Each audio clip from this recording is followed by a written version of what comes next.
Whether you're sitting in traffic or chasing the sun, long rides take a toll on your body. Here are a few stretching exercises that help keep me vertical and focused on the horizon.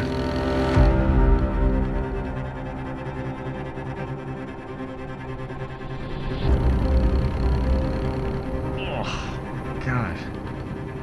Ugh. Hey, this is Leanne. Hey, Leanne, it's 45. I'm on my way up to the Chilcotins right now, and my back is killing me. That's like 6 hours away. Did Ryan say you can go that far?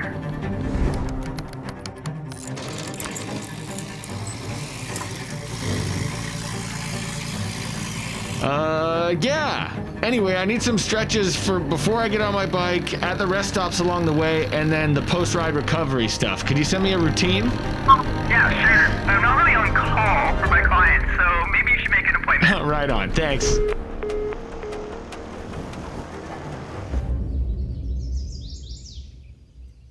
I love BC in the spring. While making my morning coffee, I usually stretch while I'm waiting for the water to boil. I'm gonna do the basics like calves and lower back, but the main event for me in the morning is called the figure 4 stretch. So let's go into our seated figure 4 stretch. Let's bring our right leg over top of the left leg.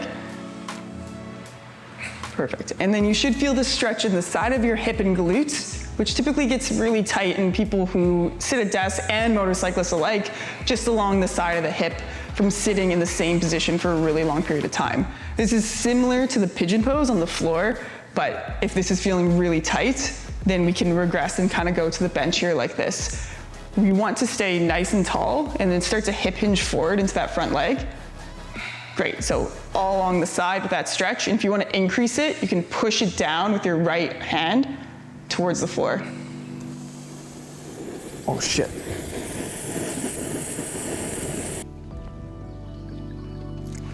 Nice. So it's day 2, and we've got a few hours of highway riding ahead of us. It's beautiful, but more of a cruise, not much variation in terms of riding position. And sitting in the same position for hours on end tends to strain all these little stabilizer muscles that are hard to relieve or even identify, particularly on a bike without a dirt bike style seat. But either way, it's a good idea to reset when you refuel. So my entire back is pretty worked, particularly my lower back, and Leanne gave me some stretches for that, but unfortunately, it's about as embarrassing as it is effective. It's called the cat-cow. It goes like this. Which we're gonna work on our spinal mobility. You spend so much time in one position in your motorbike, it's good to go through full spinal extension and flexions. Is that 45 over there? Yeah, looks like he's having sex with a ghost. Cones keep getting weirder, man. So let's start with the cat. As you push your hands into the floor, round, perfect, round through the back, tuck the chin, and you're going all the way through low back, all the way through to your neck, to your cervical spine. And then we're gonna go to extension, so into that cow. So you're going to start to open up across the chest, look up towards the ceiling. Great, so finding your end ranges, spinal extension. Let's go back into the cat, round the back, push with the hands, spinal flexion. Good, and then we're gonna go back to spinal extension. Good, exactly, going all the way, head all the way to your tailbone. All right, much better. Bladder empty, tank full, and core muscles engaged for the next 3.4 gallons of adventure. And before your next adventure, check out RiderShare.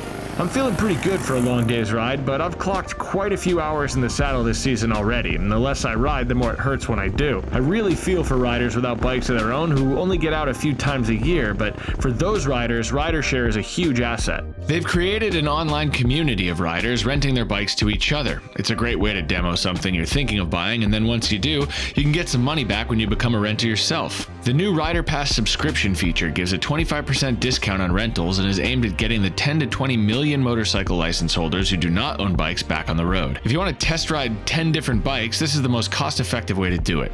You'll also get $50 in delivery credits each time so they can bring the bike to you. And since they're sponsoring this video, they're keeping me on the road, so thank you, RiderShare. So it's the end of day 2, and I'm gonna redo everything from earlier before bed. I'll do calves, lower back, ghost sex, sitting figure 4, but I'm adding this bench stretch for my hips. So here we're into the half kneeling stretch. It's gonna be down into that quad and hip flexor.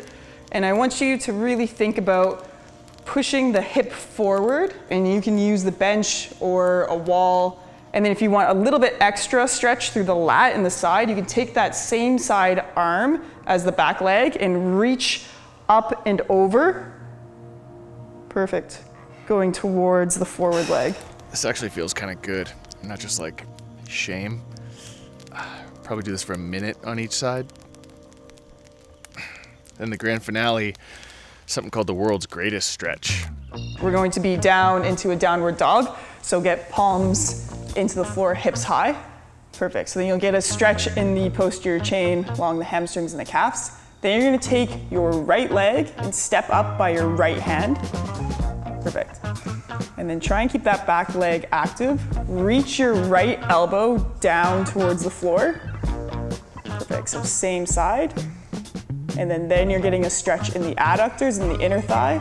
Then press into the floor with the left hand as the right hand reaches up towards the ceiling. So you're going to rotate through the T-spine. Again, it's taking you out of postures that you're locked into. On the motorbike, you're locked into the same riding position pretty much day in, day out if you're not doing anything off-road. So the world's greatest stretch gets you that stretch in the hamstrings, in the glutes. When you go into that long lunge, it's in the hip flexor. When you reach down with the arm, it's a bit more adductor, which is great when you're like holding your bike for stability and kind of like pinching the body of the bike. Climbing into the old Hennessy hammock never feels good these days, but I feel better than I would have, and that's kind of the point of all this. For the bike and the rider, it's not just the years, it's the mileage, and proper maintenance is key. So hopefully some of these moves help you ride a little bit farther in the long run. Thanks for watching.